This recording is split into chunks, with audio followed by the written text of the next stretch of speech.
"Get out! You don't belong here anymore, and frankly, you're embarrassing me." The silence in the ballroom was deafening as Preston shoved his weeping wife toward the exit, the diamonds on his mistress's neck sparkling under the chandeliers. He thought he had just cleared the final obstacle to his billion-dollar merger. He thought Isabel was just a poor, irrelevant anchor dragging him down. He was wrong. 5 minutes later, a fleet of black Rolls-Royces surrounded the venue, and a man walked in who owned the very ground Preston stood on. Preston didn't just lose his wife that night. He lost his entire existence. The air inside the Le Ciel banquet hall smelled of expensive orchids and old money. It was the kind of scent that couldn't be bought, only inherited. For Preston Sterling, tonight wasn't just his 5th wedding anniversary. It was the most important night of his life. It was the night he would finally secure the partnership with the elusive Orion Group, cementing his status as the youngest CEO in the city's history. He adjusted his bespoke Tom Ford tuxedo jacket, checking his reflection in the glass of the balcony door. He looked perfect, sharp, powerful. Then he looked at his wife, Isabel. She was standing near the buffet, picking at a tray of smoked salmon. She wore a simple, pale blue dress she'd bought off the rack at a department store 3 years ago. Her hair was pulled back in a loose, messy bun, and she wore zero jewelry aside from the thin, gold band he'd given her when they were both broke college students. Preston felt a familiar surge of irritation. "Isabel," he hissed, crossing the room in 3 long strides. He gripped her elbow, perhaps a little too tightly. "Stop hovering over the food like a starving stray. You're the wife of a CEO, not a catering assistant. Stand up straight." Isabel flinched, her large hazel eyes widening. "I'm sorry, Preston. I didn't have lunch, and my feet hurt in these heels."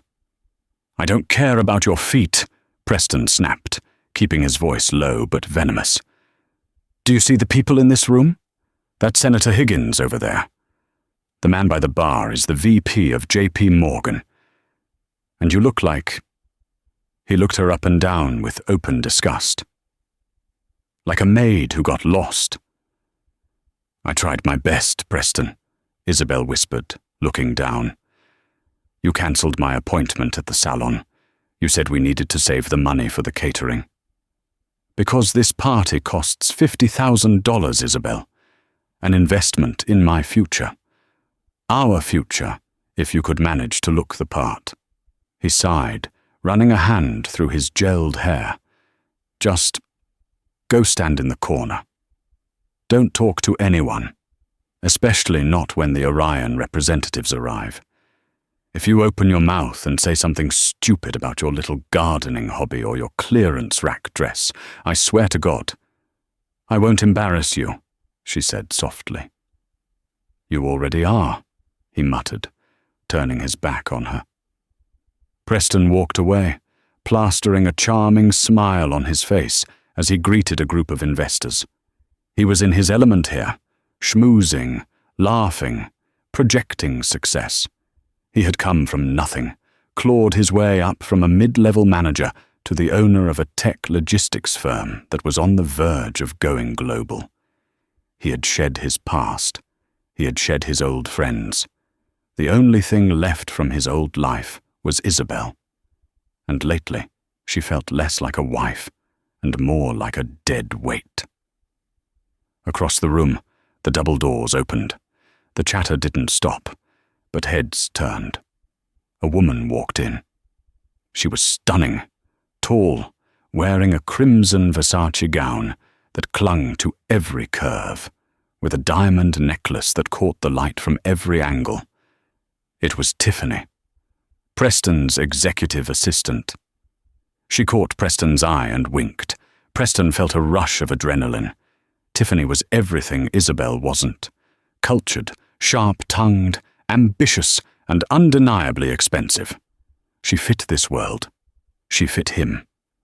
Tiffany glided through the crowd and stopped next to Preston, whispering in his ear. "They're here. The Orion delegation just pulled up downstairs." "Is the chairman with them?" Preston asked, his heart hammering. "No," Tiffany said, smirking. "But his proxy is. And rumor has it, the chairman is watching the deal closely. If tonight goes well, the contract is signed by midnight." Preston exhaled. "Okay, this is it." "One problem," Tiffany said, her voice dropping to a conspiratorial whisper. She tilted her head toward the corner where Isabel was standing alone, holding a glass of water with both hands. "The domestic situation. You promised the board you were unencumbered. The Orion Group values modern dynamic leadership. A frumpy housewife doesn't exactly scream future billionaire, Preston." Preston's jaw tightened. He looked at Tiffany, then back at Isabel. He had been waiting for the right moment to end things. He had drawn up the papers weeks ago, hiding them in his office, safe. He wanted to wait until after the deal was signed, to avoid any emotional scenes ruining his focus. But looking at Isabel now, looking so small and out of place in the world he had conquered, he realized something. She wasn't just a neutral factor. She was a liability. If the Orion reps saw her, they'd see him as weak. They'd see a man who settled. "You're right," Preston said, his eyes cold. "What are you going to do?" Tiffany asked, tracing the lapel of his jacket. "I'm going to cut the dead weight," Preston said. "Tonight. Right now." The orchestra stopped playing as Preston tapped a spoon against his champagne glass. The crystal ring echoed through the hall, silencing the room. 200 guests turned to face the stage. Preston stepped up to the microphone, flashing his signature $1,000,000 smile. "Ladies and gentlemen, thank you all for coming tonight," he began, his voice smooth as silk. "Tonight is a celebration of growth, of looking toward the future. Sterling Logistics has had its best year yet, and we are on the verge of something truly monumental." There was polite applause. Preston waited for it to die down.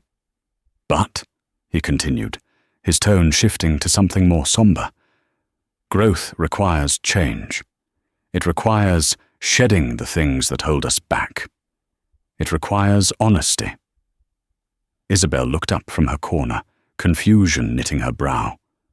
She offered him a small, supportive smile, thinking he was talking about business restructuring. "I have made many sacrifices to get here," Preston said, looking directly at the VIP table where the Orion representatives sat. "And tonight, I need to make one more. A personal one." He pointed a finger into the crowd, directly at Isabel. "Isabel, could you come here, please?" The room went silent. Isabel froze. Why was he calling her up? He had told her to stay in the corner. Slowly, shakily, she walked toward the stage. Her cheap heels clicked awkwardly on the polished marble floor. She could feel the eyes of every wealthy, powerful person in the room boring into her. When she reached the stage, she didn't go up the stairs. She stood at the bottom, looking up at him. "Preston," she whispered. Preston didn't turn the microphone off. He wanted everyone to hear. He wanted the Orion reps to see that he was a man who made hard decisions.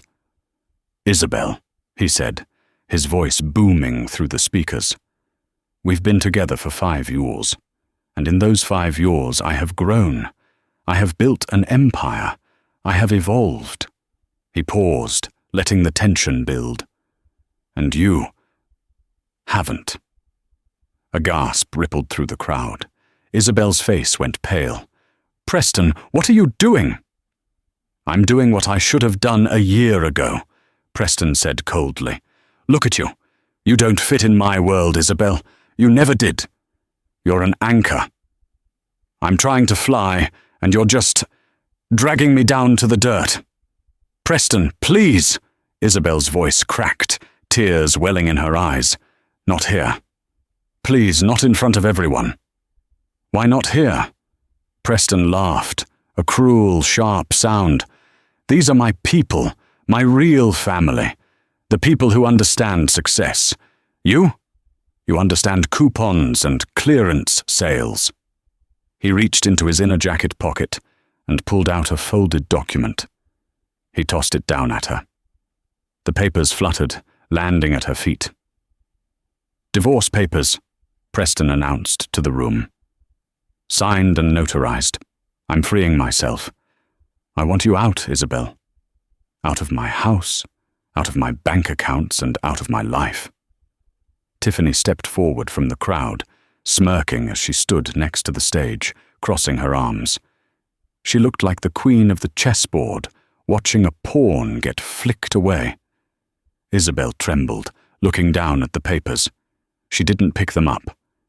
She looked up at Preston, her eyes filled not with anger, but with a profound, shattering sadness.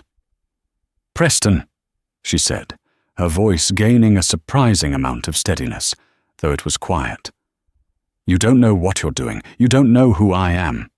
"I know exactly who you are," Preston sneered.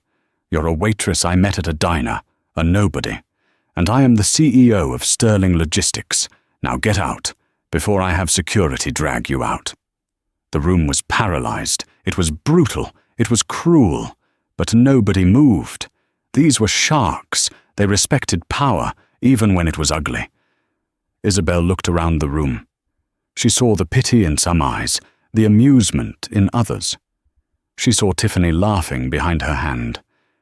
She took a deep breath, wiped a single tear from her cheek, and straightened her spine. For a second, the slouching, tired woman vanished, replaced by someone with a strange, regal bearing. "Okay," Isabel said, "I'll leave, but remember this moment, Preston. You asked for this." "Go," Preston shouted, pointing at the double doors, "and take your trash with you." Isabel turned and walked away. This time her head was high.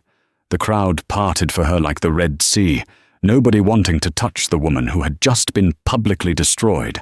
As she reached the heavy oak doors, the silence was broken by the sound of Preston laughing into the microphone. "Sorry about that drama, everyone. Now let's get back to the celebration. Waiters, bring out the vintage Dom Perignon." The music started again. The chatter resumed, louder than before. Preston jumped off the stage and wrapped his arm around Tiffany's waist, pulling her close. "You did it," Tiffany whispered, kissing his cheek. "You're free." "I am," Preston grinned. "And nothing can stop us now." Just as the waiters began to pour the champagne, the heavy oak doors that Isabel had just walked through swung open again with a violent crash.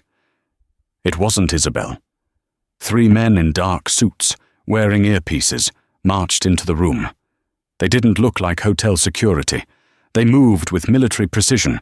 They fanned out, securing the entrance. The music died down again. Preston frowned. "Who the hell are you? This is a private event." Then a 4th man entered. He was elderly, leaning on a cane made of black ebony, topped with a silver hawk. He wore a suit that cost more than Preston's entire company. His hair was white, his face lined with age, but his eyes were sharp, blue, and terrifyingly cold. He walked into the room with an authority that sucked the air out of the lungs of every CEO and politician present. Preston froze.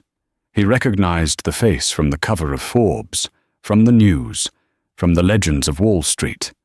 It was Mina Harrington, the billionaire patriarch of the Harrington dynasty, the man who owned the banks that owned the banks. Preston's mouth went dry. Why is Mina Harrington at my party? Mina didn't look at the crowd. He walked straight toward the center of the room, his cane clicking rhythmically. He stopped 10 feet from Preston.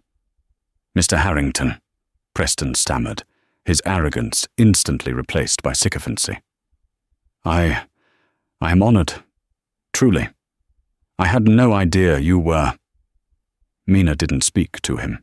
He turned his head slightly, looking back toward the open doors. "Come in, my dear." Mina said softly. "It seems we have some trash to take out."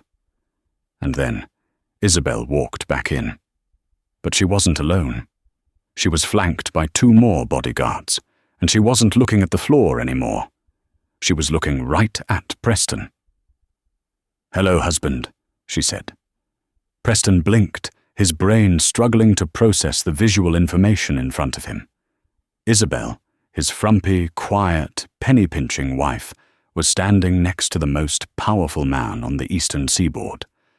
And not just standing next to him.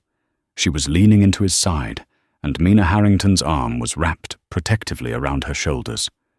A nervous, strangled laugh bubbled up from Preston's throat. "Mr. Harrington," he said, stepping forward, his hands raised in a placating gesture. "I think there's been a misunderstanding. This woman, she's obviously tricked you. She's a waitress, a nobody. She's probably trying to scam you." He turned to Isabel, his face twisting into a sneer. "Isabel, get away from Mr. Harrington. Do you have any idea who this man is? You're going to get arrested for harassment." Mina Harrington didn't shout. He didn't need to. He simply tapped his cane once on the marble floor. The sharp clack echoed like a gunshot. "I know exactly who she is, boy," Mina rumbled, his voice gravelly and deep. "The question is, do you know who she is?" "She's my ex-wife," Preston scoffed, glancing at Tiffany for support. Tiffany rolled her eyes, crossing her arms. "She's a gold digger who just lost her gold mine," Tiffany chimed in, her voice shrill. "Security, why aren't you doing your jobs?" Mina turned his gaze to Tiffany. It was a look of such absolute contempt that Tiffany actually took a step back. "Silence," Mina said. It wasn't a request.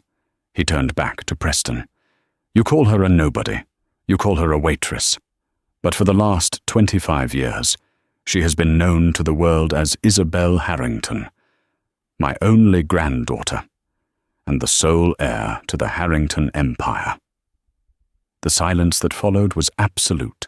It was heavy, suffocating.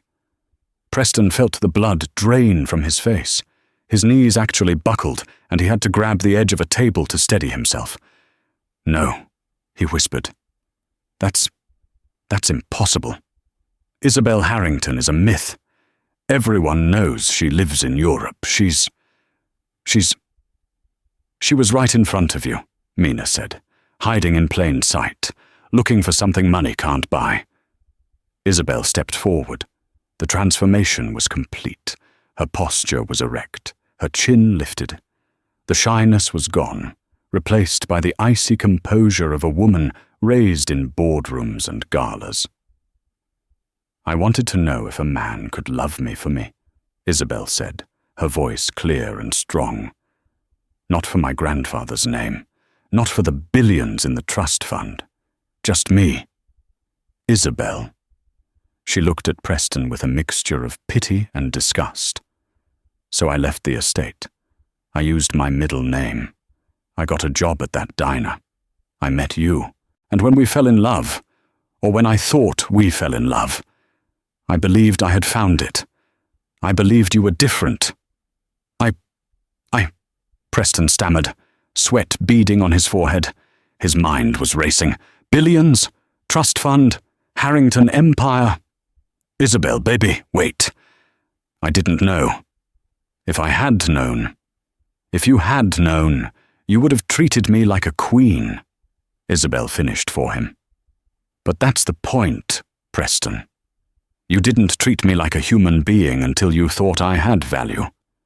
For 5 years I watched you change. I watched you become obsessed with status. I watched you belittle me, hide me, and treat me like an embarrassment because I didn't wear designer clothes." "I did it for us," Preston cried out, desperation creeping into his voice. "I was building a future." "You were building a monument to your own ego," Isabel countered. "I gave you every chance, Preston. Tonight was your final test. I asked you to let me stay. I begged you. If you had just shown me 1 ounce of kindness, if you had just stood by me, you would have had everything. The Harrington network, the capital, the world. She pointed to the divorce papers lying on the floor where he had thrown them. But you chose the papers, she said coldly. You threw me away like garbage. Isabel, please. I was stressed. I didn't mean it. Preston lunged toward her, reaching for her hand. Before he could get within 3 feet, one of the bodyguards moved with blurring speed. A heavy hand slammed into Preston's chest, shoving him backward so hard he tripped over his own feet and landed on his backside. "Don't touch her," the bodyguard growled. Tiffany, realizing the tide had turned violently against them, tried a different tactic. She laughed, a nervous, high-pitched sound. "Oh, come on. This is ridiculous. So what if she's rich? Preston is a self-made man. He's the CEO of Sterling Logistics. He doesn't need your charity." Mina Harrington chuckled. It was a dry, humorless sound. "Sterling Logistics?" He looked around the room. "Is that what you call this little lemonade stand?" "It's a multi-million-dollar company," Preston yelled from the floor, scrambling to stand up, trying to regain some dignity. "And tonight, I'm signing with the Orion Group. Once I do that, I'll be untouchable. I won't need you or your money, Isabel." He looked frantically toward the VIP table. "Mr. Calloway, where are you? Let's sign the papers now. Let's get this over with." Mr. Calloway, the representative from the Orion Group, a stern man with silver glasses who had been watching the scene in silence, stood up. He adjusted his tie and walked toward the stage. Preston grinned maniacally. See, Isabel? Business doesn't care about drama. Mr. Calloway, do you have the pen?" Mr. Calloway walked right past Preston. He didn't even look at him. He walked up to Mina Harrington and Isabel. He bowed his head slightly. "Mr. Chairman," Calloway said respectfully to Mina. Then he turned to Isabel. "Miss Harrington, it is good to see you again." Preston froze. "Mr. Chairman? What did you just call him?" Isabel looked at Preston, a small, sad smile playing on her lips. "You really didn't do your research, did you, Preston? The Orion Group is a shell company, a holding firm. Owned wholly by Harrington Industries," Mina finished. "I bought it 3 months ago, specifically because I heard a little rumor that a certain Preston Sterling was desperate for a partnership." Preston felt like he had been punched in the gut. The room spun. You own Orion?" Preston gasped. "We own it," Isabel corrected. "And do you really think my grandfather would let his company sign a deal with the man who just publicly humiliated his heiress?" Mr. Calloway opened his briefcase. He pulled out the contract that Preston had been dreaming about for months, the contract that was supposed to make him a billionaire. Calloway held it up for everyone to see. Then, with a calm, deliberate motion, he tore it in half, then in quarters. He let the pieces flutter to the floor, mixing with the divorce papers. "The deal is dead, Mr. Sterling," Calloway said emotionlessly. "Orion Group is withdrawing its offer, effective immediately." The banquet hall was in chaos. Guests were whispering frantically, pulling out their phones to record the meltdown of the decade. Preston stood amidst the shredded paper, his face a mask of horror. "You can't do this!" Preston screamed, his voice cracking. "We had a verbal agreement. I've already leveraged my assets based on this deal. If you pull out now, I'm ruined," Mina suggested helpfully. "Yes, I imagine you are." "This is illegal," Tiffany shrieked, stomping her foot. "You can't just destroy a company because of a breakup. We'll sue you.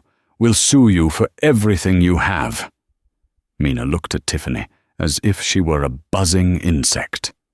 "Young lady, I have more lawyers on retainer than you have brain cells, but please, try. It will be entertaining. He turned back to Preston. But we aren't done yet, are we, Isabel? No, grandfather, Isabel said.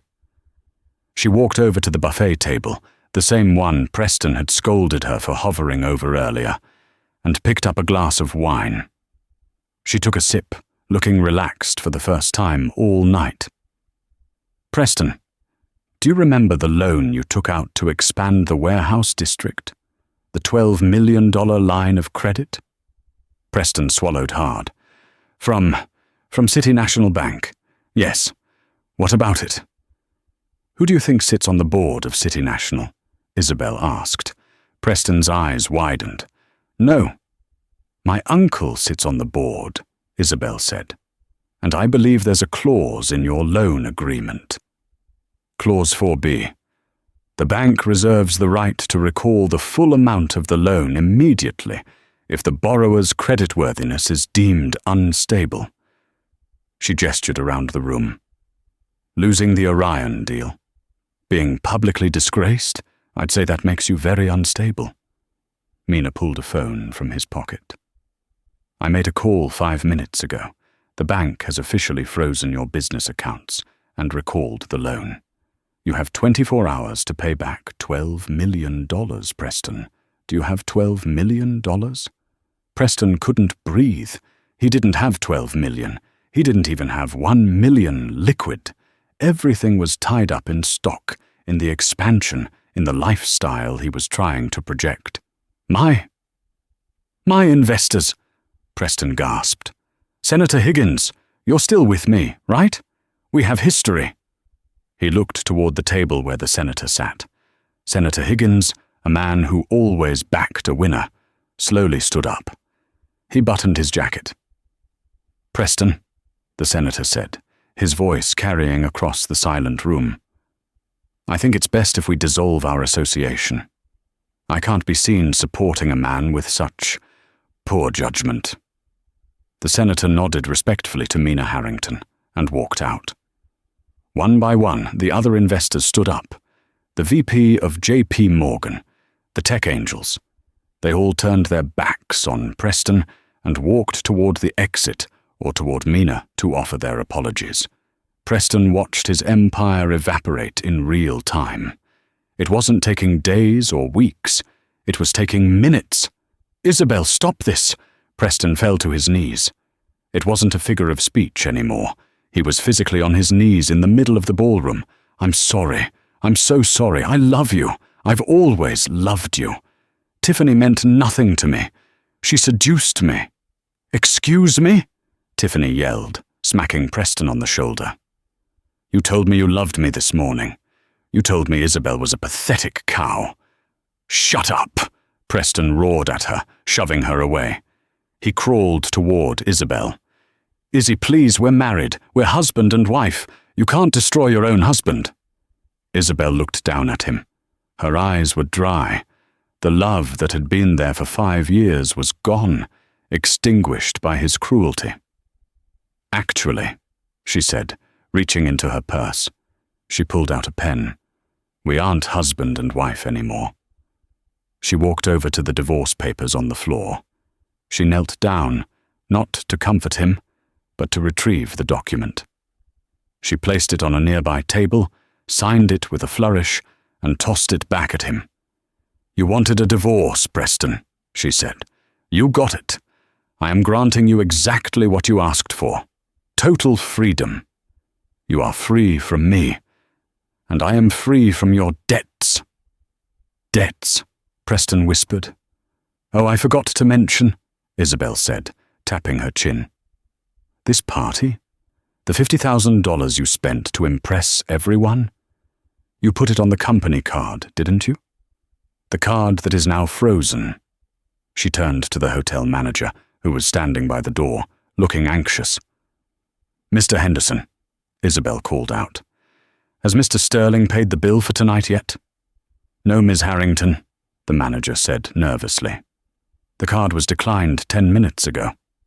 Isabel smiled. Well, that's unfortunate. Preston, it looks like you're throwing a party you can't pay for. In my grandfather's hotel. Preston's head snapped up. Your grandfather's hotel. I bought the Le Ciel chain last year, Mina said casually, checking his vintage Rolex. It was a birthday present for Isabel, actually. She owns the building you are standing in. Mina stepped closer, his shadow looming over Preston. Which means, Mr. Sterling, that you are currently trespassing on private property, and you have a rather large, unpaid bill. Mina snapped his fingers. The 3 security guards who had entered with him stepped forward. But they weren't alone. From the back entrance, 2 uniformed police officers entered the ballroom. Mr. Preston Sterling, one of the officers asked, his hand resting on his belt. Preston scrambled backward, his tuxedo shirt stained with sweat and dirt from the floor. What? What is this? We received a call regarding fraud and theft of services, the officer said, and we also have a warrant for your arrest regarding some irregularities in your financial filings that were just brought to our attention by the Harrington legal team. No, no, Preston screamed as the officers grabbed his arms. I'm a CEO. You can't touch me. Isabel, tell them to stop. Isabel. Isabel didn't look back. She took her grandfather's arm. Come on, grandfather, she said softly. The air in here is getting stale. I'd like to go home now. Of course, my dear, Mina said. As the police dragged a kicking and screaming Preston toward the exit, passing the stunned guests, Tiffany tried to sneak away in the confusion. Ow! Ow! Ow! Isabel's voice cut through the noise. She stopped and turned, looking directly at the mistress. Tiffany froze. The dress, Isabel said, pointing to the red Versace gown Tiffany was wearing. What? Tiffany stammered. Preston bought that with the company account, Isabel said. Which means it's company property, and since the company is currently being liquidated to pay off debts to my family, that dress belongs to me. Isabel's eyes were hard as steel. Take it off. The ballroom, already silent, somehow achieved a deeper level of quiet. The air was so thick with tension, it felt like a physical weight pressing down on everyone's chest. 200 of the city's elite watched, their champagne flutes forgotten, as Isabel Harrington issued her command. Take it off, Isabel repeated, her voice calm but unyielding. Tiffany stared at her, her face flushing a deep, blotchy red that clashed horribly with the crimson dress. You can't be serious. Here? In front of everyone? You had no problem wearing it in front of me while you helped my husband humiliate me, Isabel replied. You wanted to be seen, Tiffany. You wanted to be the center of attention. Well, now you are. This is insane, Tiffany shrieked, looking around for an ally, but Preston was already in handcuffs near the door, weeping as an officer read him his rights. The guests, people Tiffany had been flirting with an hour ago, were now looking at her with cold amusement. They were sharks, and they smelled blood. You have 2 choices, Mina Harrington interjected, his voice like grinding stones. You can return the stolen property voluntarily, or we can add possession of stolen goods to the charges the officers are currently filing against Mr. Sterling. I'm sure a few nights in a holding cell would be educational for you. Tiffany looked at the police officers, who were watching the exchange with impassive faces. She looked at Mina, whose power was absolute. Then she looked at Isabel. I hate you, Tiffany hissed, tears of rage streaming down her face. I don't think about you at all, Isabel countered. Trembling, Tiffany reached behind her back. The zipper hissed, a sound that seemed incredibly loud in the quiet room. She shimmied the expensive dress down, stepping out of it to reveal her silk slip underneath. It wasn't full nudity, but the humiliation was total. She was standing in her underwear in the middle of the most exclusive event of the year. She kicked the dress toward Isabel, Happy? Not particularly, Isabel said, not even looking at the heap of red fabric. But it's a start. You can go now. Tiffany grabbed her purse and ran. She sprinted toward the exit, her heels clicking frantically, shielding her face with her hands as the guests parted to let her pass, whispers and soft laughter following her wake. She ran past Preston, who was being shoved into the back of a squad car outside the glass doors. Their eyes met for a split second. Two people who had thought they owned the world, now reduced to nothing. Inside the ballroom, the atmosphere shifted. The drama was over, and the reality of who was standing in their midst settled in. Mina Harrington tapped his cane again. Now, I believe this party is over. But before you all leave, a word of advice. He looked around the room, making eye contact with the bankers, the politicians, the social climbers. My granddaughter, he said, gesturing to Isabel, is the future of Harrington Industries. She has a very long memory, and she knows exactly who laughed when her husband told her to leave. She knows who smirked. She knows who enjoyed her pain. A wave of palpable fear washed over the crowd. We will be reviewing our partnerships, Mina said simply. Good night. He offered his arm to Isabel. Ready, darling? Yes, grandfather, Isabel said. She didn't look back at the room of people who had scorned her. She walked out with her head high, leaving the wreckage of her old life behind her. Outside, the cool night air hit her face. A line of black SUVs waited. As she stepped toward the lead car, a young man in a valet uniform ran up, looking breathless. Mrs. Sterling, Ms. Harrington. Isabel paused. It was the young valet who had taken Preston's car keys earlier that night. He was holding a small, battered, potted plant. You left this in the car earlier, the boy stammered. Mr. Sterling told me to throw it in the trash. He said it was garbage. But I saw you talking to it earlier, like it mattered. So I kept it in the booth. Isabel's eyes softened. It was a small rosemary bush she had been growing. Preston had mocked it, calling it a peasant weed. She took the pot gently from the boy's hands. Thank you, she said, her voice genuine and warm. What's your name? Leo, Mum. Leo, Isabel said, turning to her grandfather. Do we have any openings in the internship program at headquarters? Mina smiled. I believe we can make room for someone with integrity. Report to the Harrington Tower on Monday, Leo, Isabel said. We need people who know the value of things others throw away. The boy stood stunned as Isabel climbed into the car. As the door closed, she looked out the window at the flashing lights of the police car taking Preston away. She felt a pang of sadness, not for him, but for the time she had wasted. But as the car pulled away, merging into the city traffic, the sadness faded, replaced by a sense of infinite possibility. The skyline of the city had changed. New skyscrapers had risen, gleaming in the morning sun. But the tallest, most imposing building remained the Harrington Tower. In a corner office on the 50th floor, Isabel Harrington sat behind a desk made of reclaimed mahogany. She looked different. Her hair was cut in a sleek, sharp bob. She wore a tailored cream suit that cost more than Preston's old annual salary. But her eyes were the same, kind, but sharper now. The Q3 reports are in, Ms. Harrington, said a young man in a sharp suit, placing a tablet on her desk. It was Leo, now her chief of staff. Profits are up 15% since we acquired the logistics sector. Excellent, Isabel said, scanning the numbers. And the charity initiative?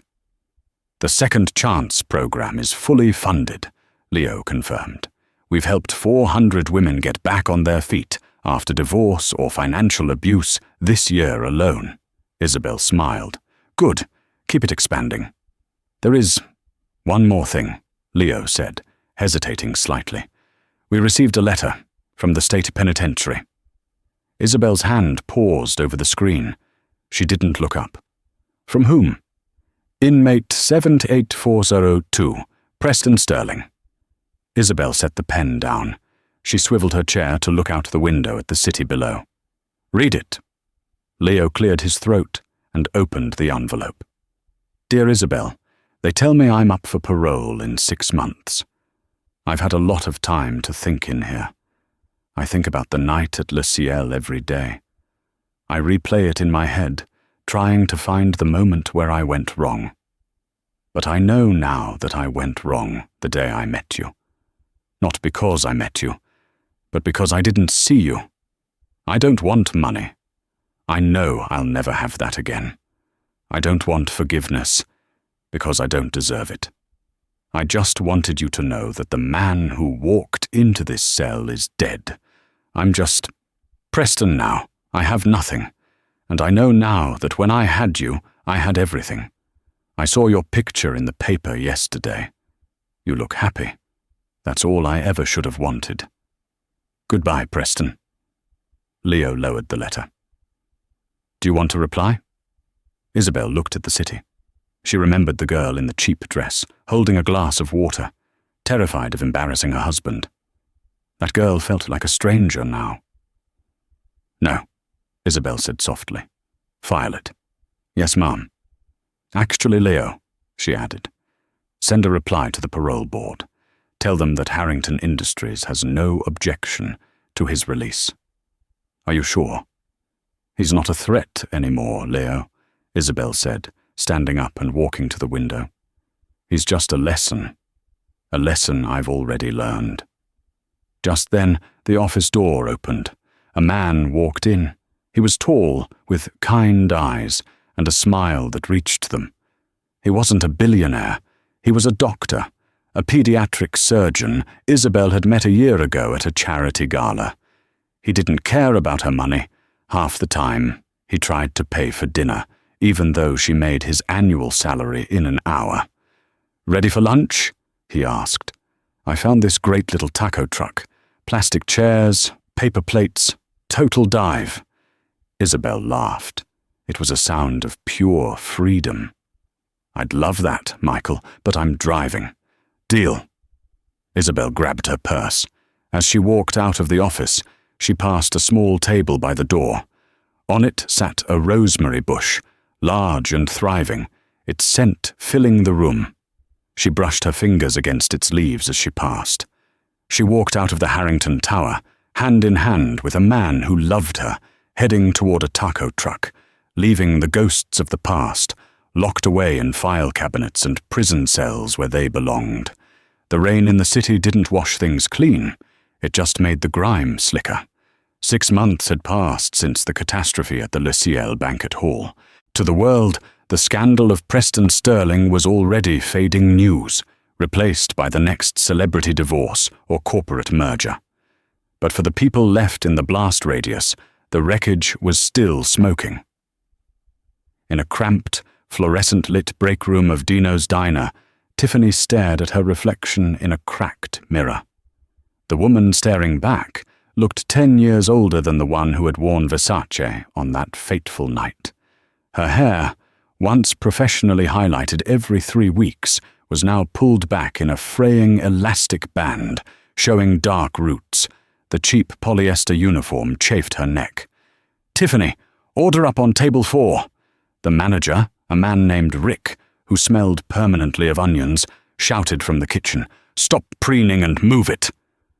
I'm coming, Rick, Tiffany muttered, grabbing her notepad. She walked out onto the floor, the smell of grease and burnt coffee assaulting her senses. This was her life now. After the video of her stripping out of the stolen dress went viral, she hadn't just lost her job at Sterling Logistics, she had lost her reputation. No reputable firm would hire the Versace vixen, as the tabloids had dubbed her. Her friends, fair-weather social climbers, had blocked her number. Her landlord had evicted her from her luxury apartment when the checks started bouncing. She was serving eggs to truckers and college students for minimum wage, living in a studio apartment where the radiator clanked all night like a dying engine. As she wiped down a sticky table, the diner door opened. A gust of cold wind blew in, along with the chime of the entrance bell. 2 people walked in. The man was tall, wearing a simple raincoat and glasses that fogged up immediately. He was laughing, shaking a wet umbrella. But it was the woman beside him who made Tiffany's blood turn to ice. She wore a beige trench coat over a cashmere sweater, simple jeans and leather boots. She wasn't wearing diamonds. She wasn't shouting for attention. But she carried herself with a quiet, undeniable power that seemed to brighten the dingy diner. It was Isabel. Tiffany froze, the rag in her hand hovering over a ketchup stain. She felt a wave of nausea. No, not here. Not now. Isabel was laughing at something the man said, her face radiant. She looked younger, lighter, as if a heavy chain had been cut from her ankles. The man, Tiffany recognized him vaguely from the society pages as Dr. Michael Arris, a pediatric surgeon, placed a gentle hand on Isabel's back as he guided her to a booth near the window. They hadn't seen her yet. Tiffany's first instinct was to run. If she slipped out the back, maybe Rick wouldn't notice for 10 minutes. She could quit. She could just leave. The shame was a physical weight in her stomach, heavy and hot. She couldn't serve the woman she had helped humiliate. She couldn't face the woman who had watched her strip to her underwear in a room full of billionaires. "Tiffany!" Rick's voice boomed from the service window. "Customers!" Isabel looked up at the sound of the name. Her eyes scanned the room and landed on the waitress standing frozen by the napkin dispenser. Time seemed to warp. The clatter of silverware and the low hum of conversation faded into a buzz. Tiffany wanted the floor to open up and swallow her whole. She braced herself for the sneer. She waited for Isabel to point, to laugh, to call the manager and demand a new server. She waited for the calmer moment that Tiffany knew she deserved. But Isabel didn't laugh. Her expression shifted from surprise to something unreadable. A pause. And then she simply nodded, a barely perceptible acknowledgement before turning back to Michael. Tiffany's hands were shaking so badly she had to grip her notepad with white knuckles. She had to do this. She had to pay her rent. She walked to the table. Every step felt like walking to the gallows.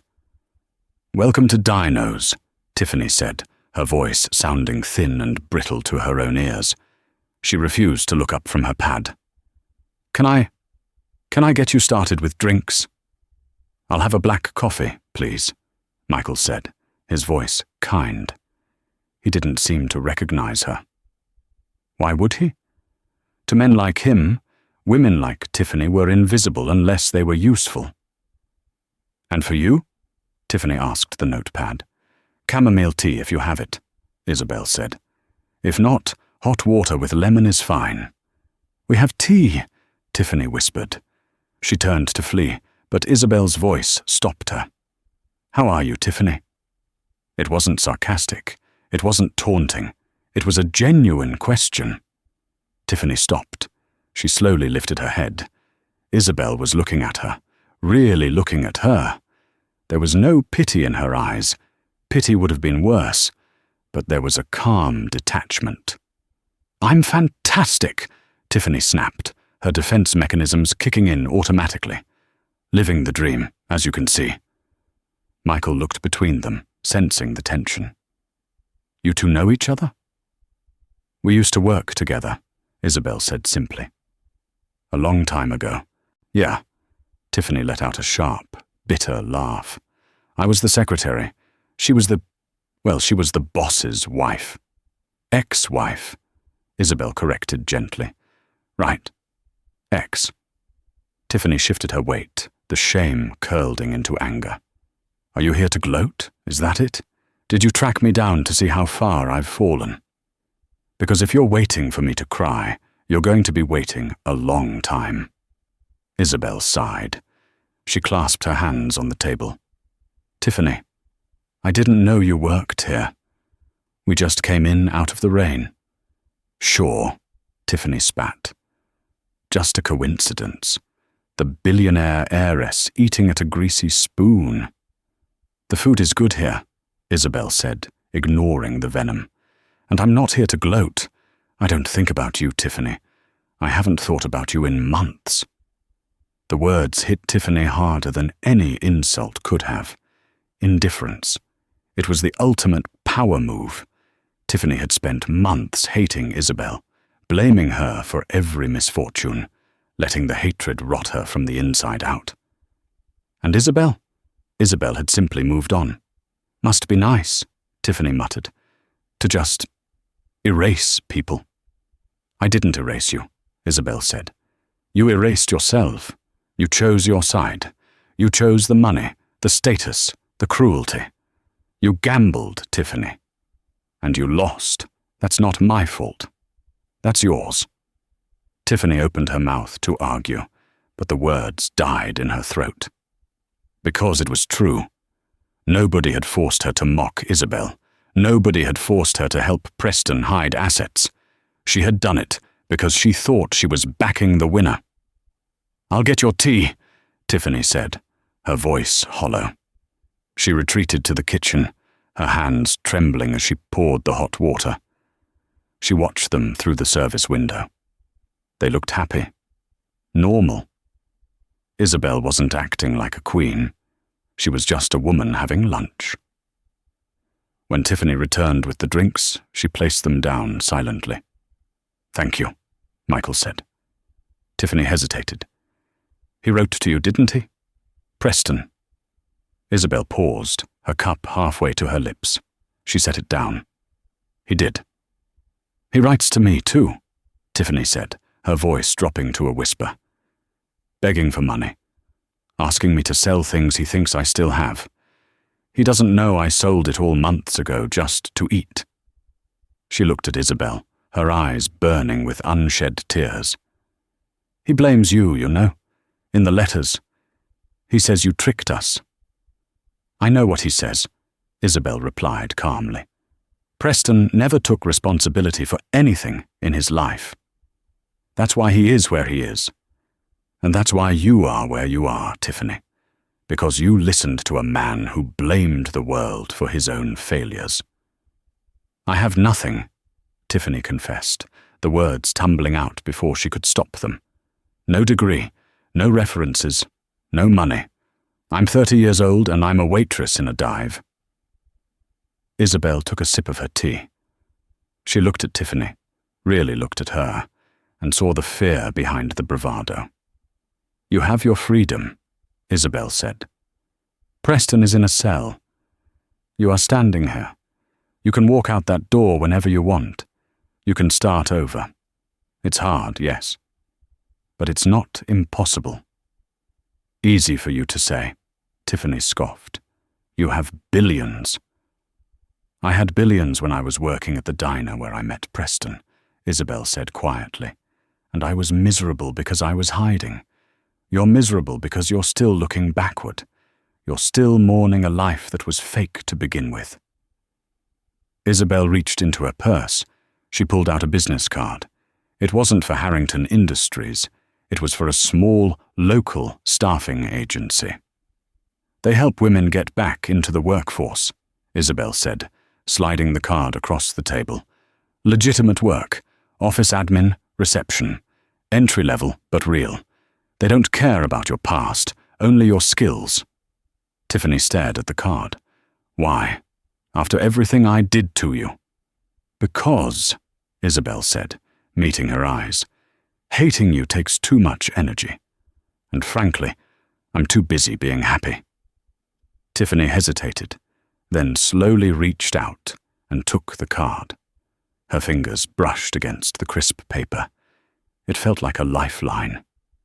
"Go get our order, please," Isabel said, her tone signaling the conversation was over. I'm starving. Tiffany nodded. She swallowed hard. Okay, I'll give you a minute. She walked away, clutching the card in her apron pocket. 30 minutes later, Tiffany watched them leave. They paid the bill in cash. As the door jingled shut behind them, Tiffany went to clear the table. Under the empty teacup, she found the tip. It wasn't a fortune. It wasn't a life-changing check that would solve all her problems instantly. Isabel was too smart for that. It was $500. Enough for rent. Enough to breathe for a week. But wrapped around the bills was a napkin with a note written in elegant cursive. The view is better when you aren't looking down on people. Good luck. Tiffany stared at the note. For the first time in 6 months, the knot of anger in her chest loosened. She looked out the window. Isabel and Michael were getting into a car. Not a limousine, just a nice sedan. They drove away into the rain, disappearing into the city traffic. Tiffany looked at the money, then at the business card. She took a deep breath, inhaling the smell of rain and grease. She turned toward the kitchen. "Rick," she called out. "What now?" The manager grunted. "I'm finishing my shift," Tiffany said, her voice stronger than it had been in months. "But this is my 2 weeks' notice." She didn't know what would happen next. She didn't know if the agency would hire her. She didn't know if she would ever be wealthy again. But as she picked up the dirty dishes, Tiffany realized something. She wasn't Preston's accessory anymore. She wasn't the victim of a viral video. She was just Tiffany. And for the first time, she was going to build something real. Far away, in the visiting room of the state penitentiary, Preston Sterling sat behind the plexiglass divider. He wore a grey jumpsuit that washed out his complexion. His hair was thinning, and the arrogance that had once defined his face had sagged into a permanent expression of bitterness. He watched the clock. His lawyer was late. Again. When the man finally arrived, he looked tired. He didn't open his briefcase. "Well?" Preston demanded, leaning into the microphone. "Did you file the appeal? The entrapment defense?" "Preston," the lawyer sighed. "We've been over this. There was no entrapment. She was your wife. She didn't force you to embezzle funds. She didn't force you to commit fraud. She hid her identity." Preston slammed his fist against the glass, making the guard flinch. "That's deception. She tricked me into marrying a pauper when she was a billionaire. I'm entitled to half. If I had known, I wouldn't have done any of this." "If you had known, you would have just spent her money instead of stealing your investors," the lawyer said bluntly. "The appeal is dead, Preston. The judge threw it out this morning. You're serving the full term." Preston slumped back in his chair. The reality crashed down on him. 5 more years. "What about Isabel?" Preston whispered. Did she say anything?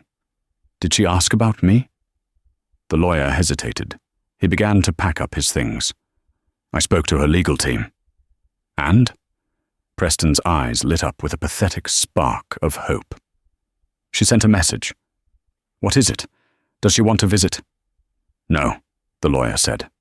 He stood up. The message was, "Tell him I hope he finds himself, because he's the only person he has left." The lawyer turned and walked away. "Wait!" Preston screamed, his voice echoing off the concrete walls. "Wait! Don't leave me here! I'm Preston Sterling! I'm a CEO! The heavy metal door clanged shut, cutting off his scream. The silence that followed was absolute.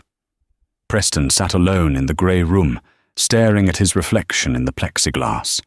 He looked for the powerful man he used to be, but all he saw was a man in a jumpsuit, trapped in a cage of his own making. Outside the prison walls, the sun was breaking through the clouds. The storm had passed. The air was crisp and clean. Isabel sat in the passenger seat of the car, watching the city skyline approach. She rolled down the window, letting the cool air hit her face. "You okay?" Michael asked, glancing over at her. Isabel took a deep breath. She thought about the diner. She thought about the prison. She thought about the rosemary bush thriving in her office. "I'm better than okay," Isabel smiled, closing her eyes and turning her face toward the sun. "I'm free." In the end, Preston Sterling and Tiffany learned the hardest lesson of all. True value isn't found in bank accounts, designer labels, or social standing. It is found in character, loyalty, and how you treat people when you think they have nothing to offer you. Preston threw away a woman of substance because he was blinded by the glitter of superficial success. He didn't just lose a wife, he lost his future, his reputation, and his freedom. Isabel's journey from a silenced, mocked wife to a powerful, benevolent leader proves that dignity is quiet. You don't need to shout to be heard, and you don't need to be cruel to be strong. Karma didn't just hit Preston because he was ambitious, it hit him because he was unkind. The world turns, and those who are on top today can be at the bottom tomorrow. Be careful who you step on while climbing the ladder. They might be the one holding it. If this story made your jaw drop, hit that like button, subscribe, and turn on the notification bell so you never miss a video. Thanks for watching.